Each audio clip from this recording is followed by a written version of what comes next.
Weekdays पे आप हमारे साथ बातचीत कर सकते हैं अपने सवालों को इन माध्यम के जरिए भेजकर। 7045220000 ये हमारा व्हाट्सएप नंबर है।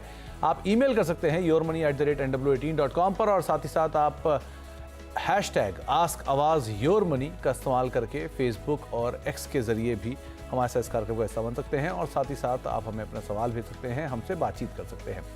हम टॉपिक से भी चर्चा करते हैं कभी कभी, लेकिन आज सवाल ज़्यादा है तो जरा सवालों पहले बातचीत कर लेते हैं। हमारे साथ कंप्लीट सर्कल कैपिटल के वेस्ट जोन के हेड और पार्टनर विकास पुरी सर मौजूद हैं, जिनसे हम बातचीत करेंगे आपके पोर्टफोलियोज़ के ऊपर और अलग अलग फाइनेंशियल मार्केट के टॉपिक्स के ऊपर भी। लेकिन आज हमारे साथ बातचीत करने के लिए जो पहले दर्शक हैं वो हैं उदित गुप्ता साहब, जो कि दिल्ली से मौजूद भी हैं बातचीत करने के लिए। उदित जी नमस्कार, क्या सवाल है आपका? सर नमस्कार, आप कैसे हैं? बहुत बढ़िया उदित जी, आप बताइए क्या हाल चाल है आपके? बस बढ़िया सर। मेरा सवाल था, जो मेरी म्यूचुअल फंड पोर्टफोलियो है तो वो मैं सिंस 2021 से कर रहा हूँ, 2021 से। Okay. 14,000 and 1,000 per month 14 SIPs है। ओके। सो मैं नेक्स्ट 5 ईयर्स और 10 ईयर का टारगेट लेके चलना चाहता हूँ। तो मेरा पोर्टफोलियो जो म्यूचुअल फंड का है वो जो मेरे फंड्स हैं वो ओके हैं, या मुझे वहाँ से एग्जिट करना है या कुछ और ऐड ऑन करना है? दो सवाल है मेरे उदित साहब। आपने 2021 से शुरू किया, यानी कि जब आप 30 साल के अराउंड कहीं होंगे तब आपने शुरुआत की, राइट? राइट। दूसरा सवाल, आपने 14,000 रुपये में 1,000 रुपये के हिसाब से 14 SIP क्यों रखी? क्या आप सिलेक्शन को लेकर थोड़े कंफ्यूज थे, या जैसे जैसे आपको मिलते गए मौके वैसे जैसे आप ऐड करते गए? जैसे जैसे मौके मिलते गए वैसे ऐड करते गए। ओके।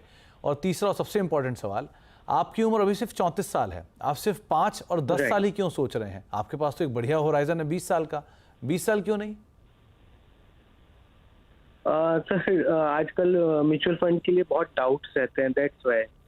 सर म्यूचुअल फंड के लिए लॉन्ग टर्म में कभी डाउट्स नहीं रहते हैं, शॉर्ट टर्म में हमेशा डाउट रहते हैं। ऑलवेज रिमेंबर उदित साहब कि बाजार एक दिन, 2 दिन, 1 साल, 2 साल के लिए नहीं होता, वो दशकों से चला आ रहा है। इंटरेस्टिंग तौर पे अगर आप देश की जानी मानी कंपनियों को देखेंगे, जिसमें ITC है, HUL है, इन सब की लिस्टिंग 1950s से है। सो ऐसा नहीं है कि ये आज से लिस्टेड है, ये सालों से लिस्टेड है। और जितना आप समय देंगे, क्योंकि आपके पास एज आपके फेवर में है, तो उतना ही आपके लिए और बेहतर पोर्टफोलियो जनरेट कर पाएंगे। रेस्ट अभी बातचीत भी कर लेते हैं हम अपने जानकार से, वो आपको क्या राय देते हैं। विकास सर पहले तो नमस्कार, स्वागत है कार्यक्रम में। उदित साहब के साथ 2-3 असमंजस थे, तो मैंने इसलिए आपसे मतलब उनसे पूछ लिए, आप उस पर अपनी टिप्पणी दीजिएगा। 34 साल की उम्र है, 30 साल से निवेश कर रहे हैं रफली, और 14,000 रुपये की SIP, इसमें 14 SIP हैं, तो 1,000 रुपये की SIPs हैं। सो क्या वो नंबर ऑफ SIPs ज़्यादा हैं, इन्हें राइट साइज़ करने की ज़रूरत है? ऑलरेडी 6.5 लाख के आसपास का कॉर्पस इकट्ठा कर चुके हैं, और 5 से 10 साल इन्होंने अपनी होराइज़न वैसे रखी है, लेकिन क्या होराइज़न बढ़ाने की ज़रूरत है इन्हें? दूसरा सवाल। तीसरा, इनके फंड्स में बहुत सारे जो फंड्स हैं उनमें ओवरलैप सा दिख रहा है। सो आपको भी कुछ ऐसा ओवरलैपिंग दिख रही है क्या इनके तमाम पोर्टफोलियो में? जी धन्यवाद सुमित जी अपने शो पे बुलाने के लिए। आपने बहुत इंटरेस्टिंग क्वेश्चंस पूछे जो मेरे मन में थे, तो शायद आप माइंड रीडिंग भी कर लेते हैं। देखिए उदित जी, आपका ना जो एक तो 14 जो आपने SIPs किए, वो सुमित सर ने बिल्कुल सही बोला कि आपने बहुत ज्यादा फंड्स अपने पोर्टफोलियो में ले लिए। और आपको एक देखिए, आपने ये जो निफ्टी 50 वाला जो फंड है, HDFC का इंडेक्स फंड आपने लिया हुआ है। अब जैसे मैं निफ्टी 50 की बात करता हूँ उदित जी, ये 50 जो इंडिया की टॉप की 50 कंपनीज हैं जो स्टॉक मार्केट की, निफ्टी की जिसको हम बोलते हैं, उसकी एक बास्केट से ये फंड बनता है। अब उसमें ना आप निफ्टी 50 चाहे UTI का लीजिए, चाहे SBI का लीजिए, चाहे HDFC का लीजिए, चाहे आप LIC का लीजिए, अंडरलाइंग एसेट सेम है सबका। सो इसमें इतने सारे निफ्टी फंड लेने की जरूरत नहीं है, ये ओवरलैप हो रहा है आपका पोर्टफोलियो। तो मैं ये बोलूंगा कि आप जैसे सभी कंपनीज अच्छी हैं, तो हम ये नहीं बोलते हैं कि अगर मैं आपको बोलूं कि आप UTI का रखिए तो दूसरी कंपनीज खराब है, लेकिन सिर्फ कुछ पैरामीटर्स होते हैं जिनके बेसिस पे हम किसी एक फंड का नाम ले लेते हैं। तो UTI निफ्टी 50 आप रखिए, और बाकी वाले फंड्स उसके साथ आप मर्ज कर दीजिए। उसमें ये जरूर देख लीजिए आप कि आपका एग्जिट लोड नहीं होना चाहिए, या कोई लॉक इन नहीं होना चाहिए। जैसे 1 ईयर के नीचे का यदि होता है तो उतना अमाउंट छोड़ दीजिए। तो आप क्या करिए, बाकी के SIP जितने हैं वो बंद करके आप एक सिंगल फंड में करिए। तो पहले आपको ना अपने 14 से जो फंड है, 7 से 8 फंड होने चाहिए, उसके बियॉन्ड नहीं होने चाहिए, अदरवाइज आपका पोर्टफोलियो ओवरलैप होगा और वो अल्फा जनरेशन नहीं हो पाएगी। तो ये सबसे बड़ी जो चेंज है आपके पोर्टफोलियो की, वो ये है। आप यदि नंबर्स की बात करते हैं तो 6,28,000 का आपका पोर्टफोलियो वैल्यू है, 14,000 की आप सिप कर रहे हो। तो यदि आप ये 10 साल तक जारी रखते हो और मैं ये मान के चलता हूं कि पोर्टफोलियो अपना 15% से यदि ग्रो करता है तो रफली 65 लाख के आसपास का आपका पोर्टफोलियो की वैल्यू बनेगी।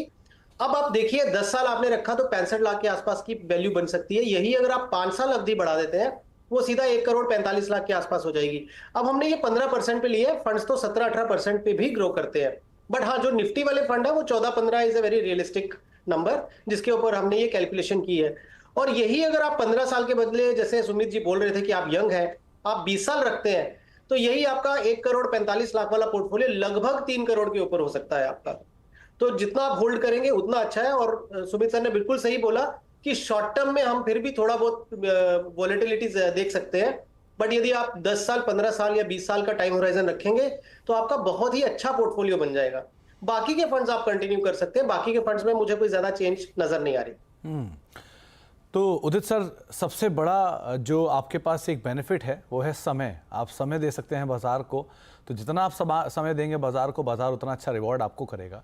सो पेशेंस के साथ आप मार्केट में रहिए और रणनीति थोड़ी सी सही करिए, बाकी आपको अच्छा रिवॉर्ड आने वाले समय में मिलने वाला है। आप अकॉर्डिंगली फॉलोअप कर सकते हैं।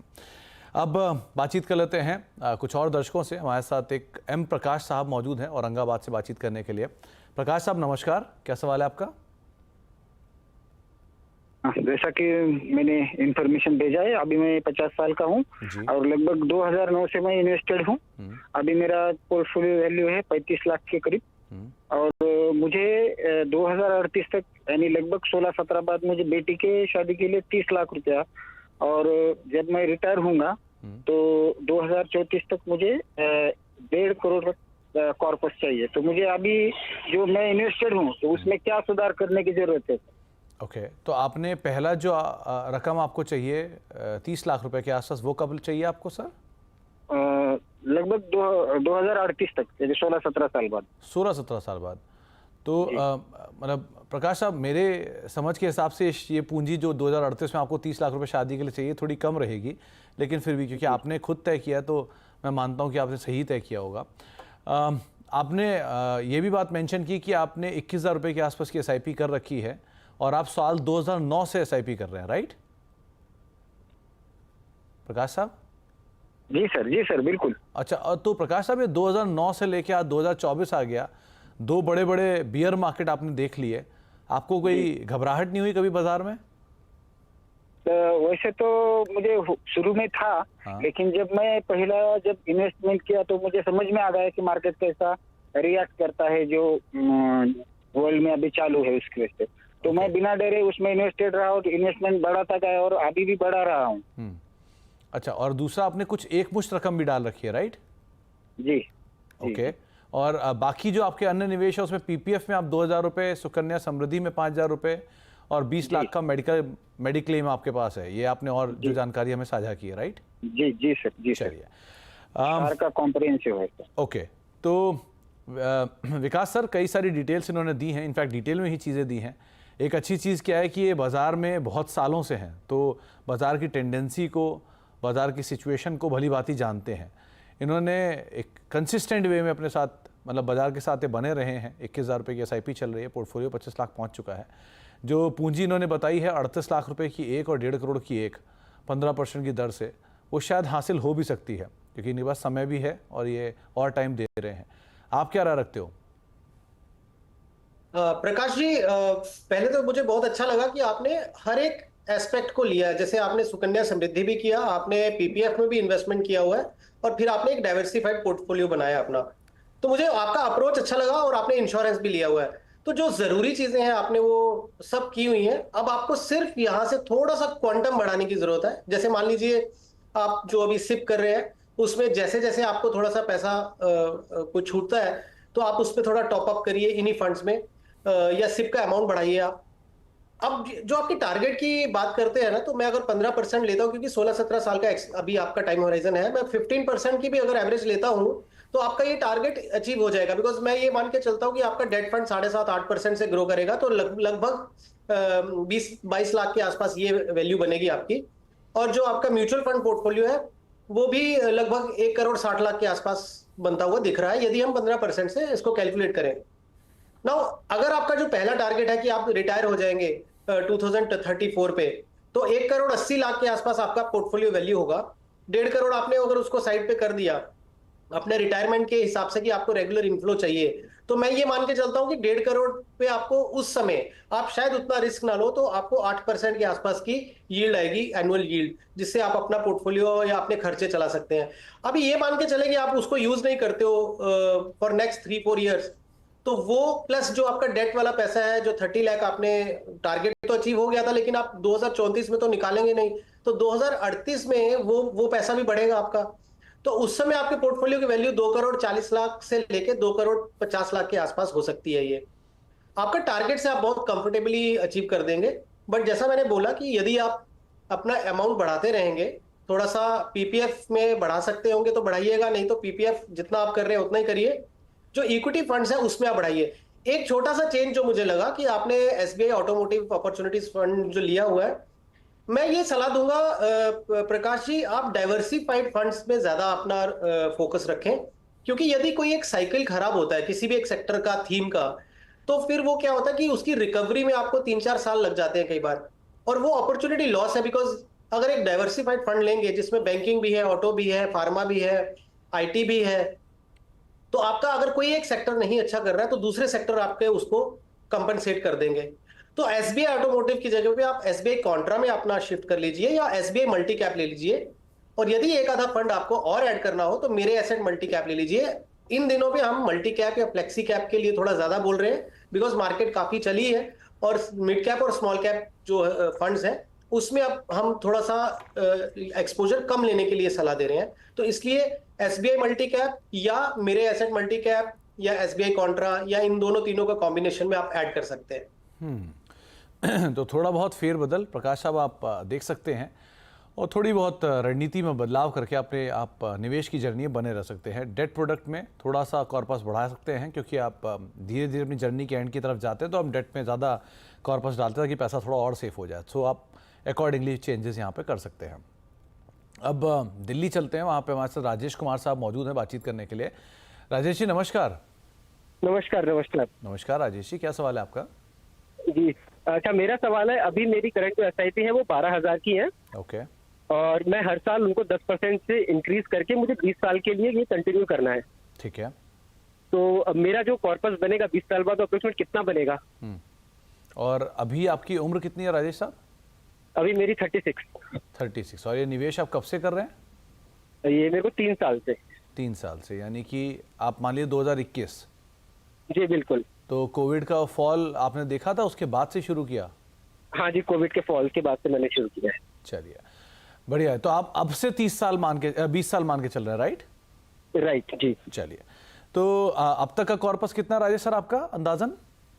अभी तक मेरा जो कॉर्पस है वो 4 लाख का है। 4 लाख का आप इकट्ठा कर चुके हैं। तो क्या करना चाहिए विकास सर? इन्होंने 3 साल से अपनी जर्नी शुरू की है, करीब करीब 12,000 रुपये की एसआईपी है। एक अच्छा काम यह है कि टाइम भी इनके फेवर में है, स्टेप अप भी ये करते चल रहे हैं, 10% के आसपास का स्टेप अप भी है, सालाना तौर पे बढ़ाने की बात कर रहे हैं।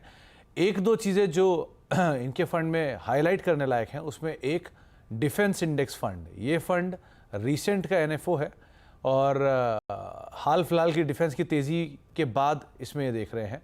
दूसरा इनोवेशन फंड, मैन्युफैक्चरिंग फंड, यानी कि 4 में से 3 फंड जो हैं इनके वो एक सेक्टोरल रिलेटेड है और सेक्टोरल की तेज़ी को भुना रहे हैं।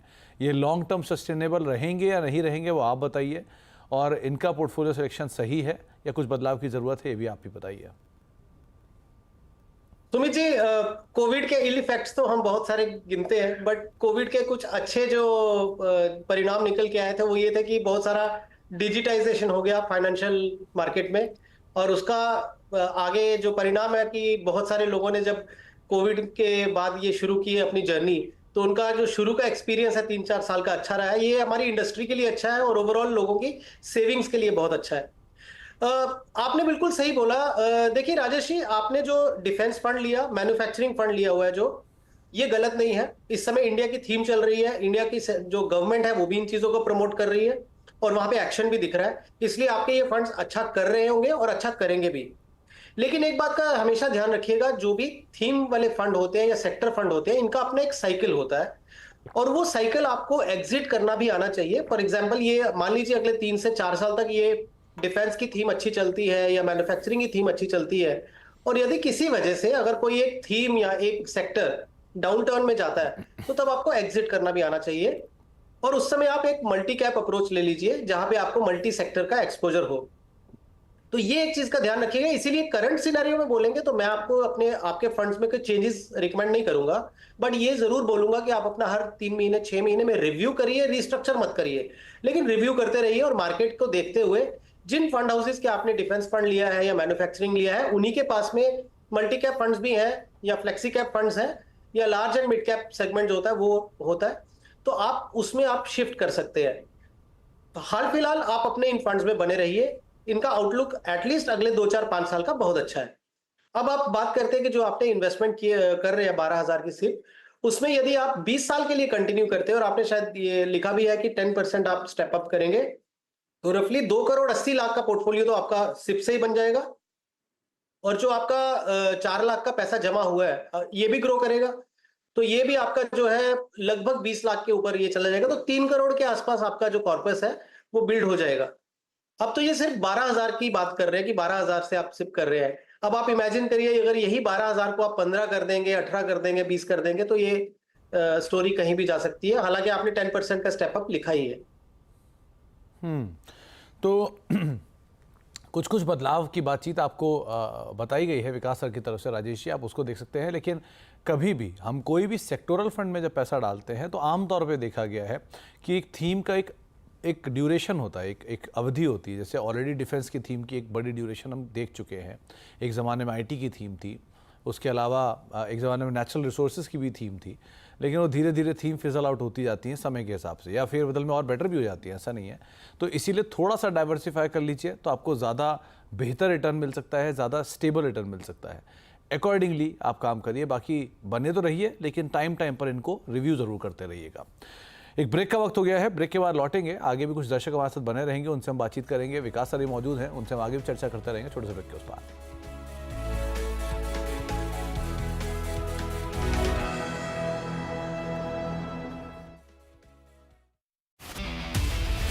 Introducing the new Kushak. Now starts at rupees 10.89 lakh. Skoda.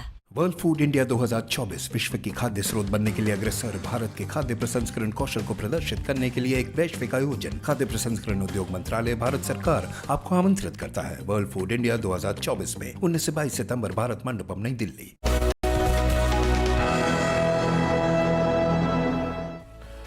अब देख रहे हैं योर मनी, और योर मनी में हम बातचीत कर रहे हैं आज विकास सर से, और बातचीत हो रही है सवाल जवाब के सिलसिले को लेकर भी और कई सारे रैंडम टॉपिक्स भी जिनके ऊपर हम विकास सर की राय लेते चल रहे हैं। अगले दर्शक भी हमारे साथ मौजूद हैं असम से बातचीत करने के लिए। एक ईमेल आया है, अभिषेक महेश्वरी साहब का ये सवाल है। इनकी उम्र 34 साल है और इनका मंथली निवेश जो है करीब करीब 15,000 रुपये के आसपास की SIP का है। एग्जिस्टिंग पोर्टफोलियो रफली 50 लाख के आसपास है, जो ये इंडिकेट करता है कि शायद इनकी पुरानी समय से निवेश कर रहे हैं, तभी इतना पोर्टफोलियो पहुंच गया है। 2040 और 2045 में रिटायरमेंट की प्लानिंग कर रहे हैं, यानी कि यहाँ से करीब करीब 20 साल आगे। 10 साल में 10 करोड़ का लक्ष्य साध कर चल रहे हैं, और 10 करोड़ के लिए कितनी SIP की ज़रूरत है।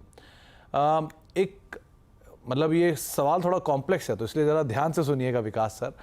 इनके अलग अलग सवालों में इन्होंने PPF में करीब 1.5 लाख, पत्नी का PPF 1.5 lakh, Sukanya Samriddhi 6 lakh, health insurance 10 lakh और LIC प्रीमियम 50,000 का निवेश कर रखा है। प्लस इन्होंने एक मुश्त निवेश कर रखा है कोटक इक्विटी के फंड में, HDFC फ्लेक्सी कैप में, क्वांट के फंड में, क्वांट एक्टिव में, और प्लस इनके पास अलग अलग मिला के करीब करीब 22 फंड शायद इन्होंने अपने पोर्टफोलियो में शामिल कर रखे हैं। सो ऑब्वियसली बात है, इतने सारे जब आप फंड लेते हो तो आपके में 110% आप ओवरलैप करते ही करते हो कि इतने फंड से तो ओवरलैप होना ही होना है। और आपने स्मॉल कैप के इनके में 4 फंड 5 फंड दिख रहे हैं, इसमें लाख लाख रुपए इन्होंने निवेश कर रखा है एक मुश्त के तौर पे। और क्योंकि बाजार में स्मॉल कैप 100% चल चुका है, मिड कैप 70-80% चल चुका है, तो आपको ऑलरेडी अच्छा रिटर्न दिख ही रहा होगा। सो अभी की जर्नी के हिसाब से ये कहाँ सही है, कहाँ गलत है, पहला। दूसरा, आगे की जर्नी के हिसाब से इन्हें किन चीज़ों पर ध्यान रखना चाहिए और कितना पॉसिबल है अगले 20 सालों में, क्या ये अपना 10 करोड़ का लक्ष्य साध पाएंगे अपनी 15,000 रुपए की SIP से। देखिए सुमित जी, अभिषेक का मतलब आपने भी जब देखा तो वो 22 फंड मतलब किसी भी पोर्टफोलियो में होना, वो उस पोर्टफोलियो की यील्ड को कम ही करेगा, उसको अच्छा नहीं करेगा, और उसमें बहुत ज्यादा ओवरलैप होगा।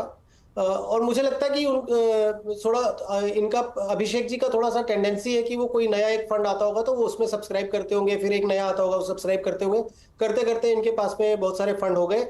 या may be like every 6 months क्या होता है कि फंड्स, सुमित जी, अपना रैंकिंग बदल जाती है फंड्स की, और इनको लगता है कि हर 6-8 महीने में कोई दूसरा फंड अगर टॉप पे आ गया तो उसको ले लेता हूँ, फिर दूसरा कोई टॉप में आ गया तो वो ले लेता हूँ। वो टेंडेंसी अच्छी नहीं है, वो पोर्टफोलियो का यील्ड को गिरा देगा। तो इनको, जैसा हम सबको बोलते हैं कि 7 से 8 फंड से ज्यादा फंड होने नहीं चाहिए।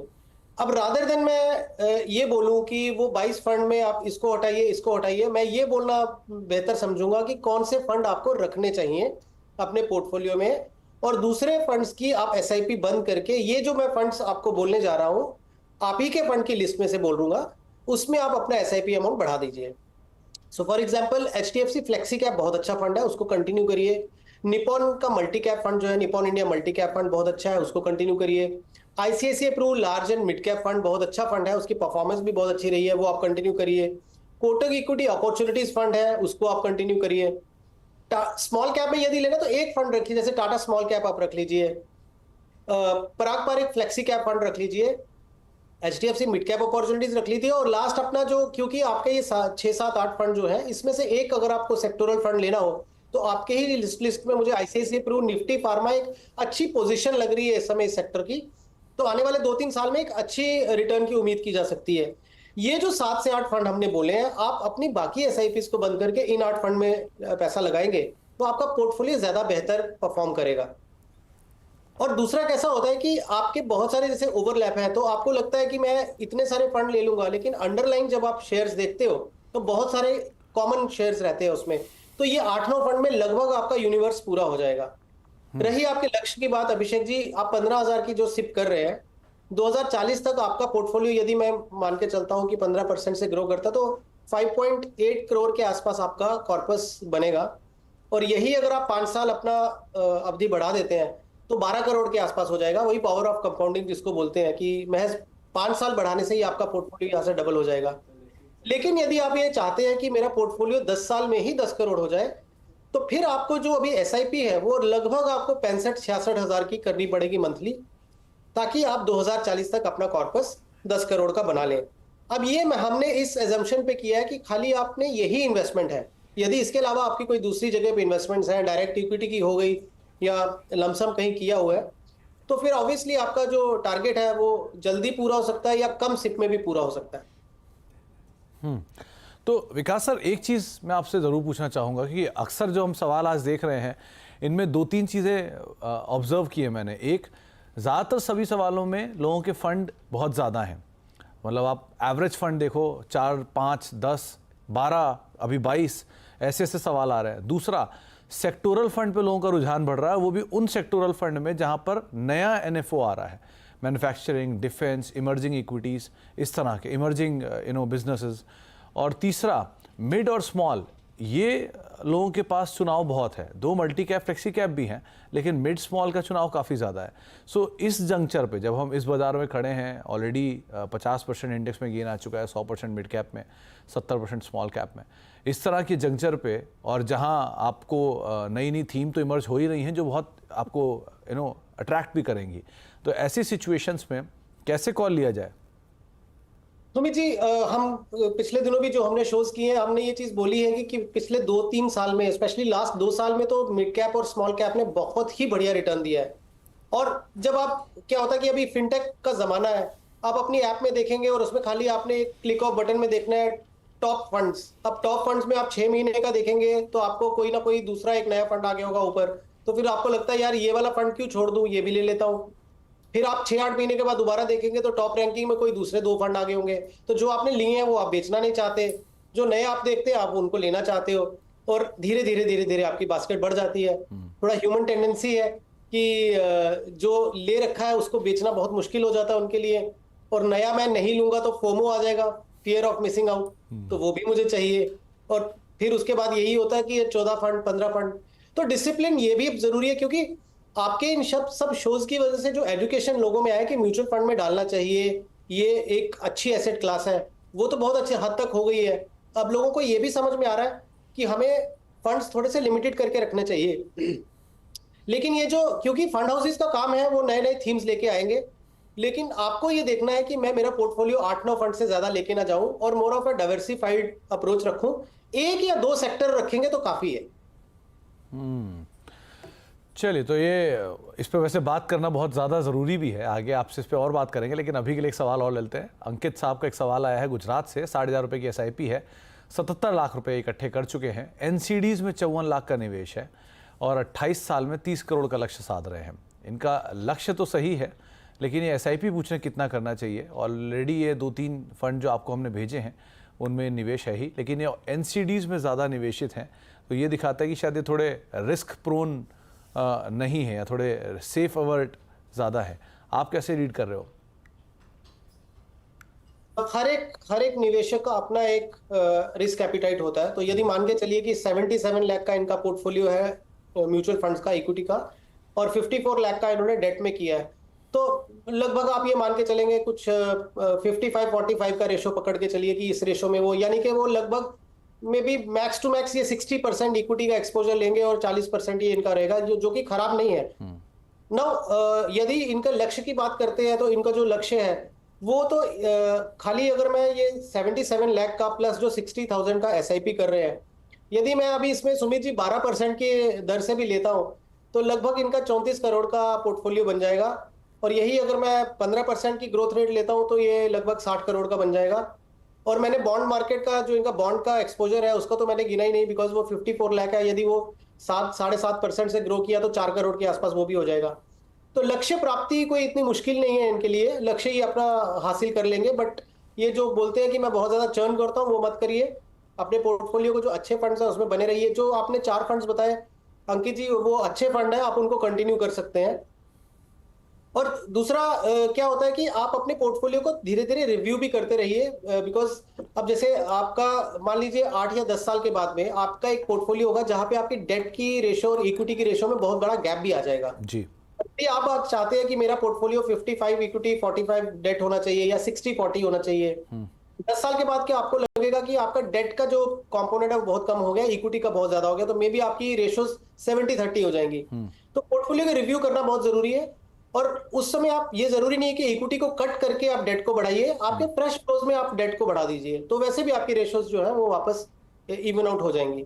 तो इस अप्रोच के साथ चलेंगे तो मुझे लगता है कि आपका बहुत अच्छा पोर्टफोलियो होगा। और लास्ट बात सुमित जी ये बोलूंगा, हमें रिसेंटली एक हमने प्रोग्राम किया था तो वहां दर्शक पूछते हैं कि आप लोग ये बोलते हो 15,000 डालो, 15 साल के लिए डालो और 15% की रिटर्न में 1 करोड़ बन जाता है, 2 करोड़ बन जाता है। यदि ये इतना इजी है तो सब लोगों का पैसा क्यों नहीं बनता? वो इसलिए नहीं बनता क्योंकि चर्निंग बहुत ज्यादा होती है, लोग अपनी मर्जी से निकल जाते हैं, बंद करते हैं, डिसिप्लिन नहीं रखते हैं। यदि डिसिप्लिन रखेंगे तो पैसा फिर बनता भी है। वो विकास सर, एक ही चीज़ है बाजार में सबको चाहिए, वो है समय और संयम, जो दोनों ही नहीं दे पाते लोग, ना समय ना संयम। क्योंकि आपको पता तो है सब कुछ, लेकिन ये तो सबको पता है, ऐसे थोड़ी ना होगा। यही चीज़ बस बाजार में सबसे ज़्यादा धोखा देती है। खैर, आगे इस पे बात करेंगे, ये बहुत लंबा और बहुत इंटरेस्टिंग टॉपिक है। अभी के लिए आप टॉप 4 फंड बताइए। टॉप 4 फंड में आज की सिचुएशन में सुमित जी, यदि कोई नया शुरू कर रहे हैं तो अगेन मैं बार बार यही बोलूंगा कि बहुत ज्यादा mid cap small cap direct exposure ना लेके मल्टी कैप अप्रोच और फ्लेक्सी कैप अप्रोच से जाए। तो SBI कॉन्ट्रा एक अच्छा फंड है, मेरे एसेट मल्टी कैप एक अच्छा फंड है, कोटक इक्विटी अपॉर्चुनिटीज एक अच्छा फंड है, और पराग पारिक फ्लेक्सी कैप एक अच्छा फंड है। सो फ्लेक्सी कैप, मल्टी कैप, जो इक्विटी अपॉर्चुनिटीज फंड हमने दिया और SBI कॉन्ट्रा दिया, इसमें दर्शकों को ये बोलना चाहूंगा, इसमें स्मॉल कैप के स्टॉक्स भी होंगे और मिड कैप के भी होंगे। तो ऐसा नहीं है कि हम उनको बोल रहे हैं कि आप नहीं लीजिए, बट हाँ प्योर आप स्मॉल कैप और मिड कैप में एक्सपोजर नया ना लीजिए अभी। चलिए, बहुत बहुत शुक्रिया विकास सर हमारे साथ मौजूद रहने के लिए और बातचीत करने के लिए। बढ़िया लगा आपसे बात करके, आगे और बात होती लेकिन समय का अभाव है। लेकिन बहुत बहुत शुक्रिया हमारे साथ मौजूद रहने के लिए, दर्शकों सवालों के जवाब देने के लिए। टॉप 4 फंड आपकी स्क्रीन पर आएंगे ही, और उसी के साथ योर मनी को हम यही समेटेंगे और आगे भी खबरों का सिलसिला बना रहेगा। फिलहाल इतना ही।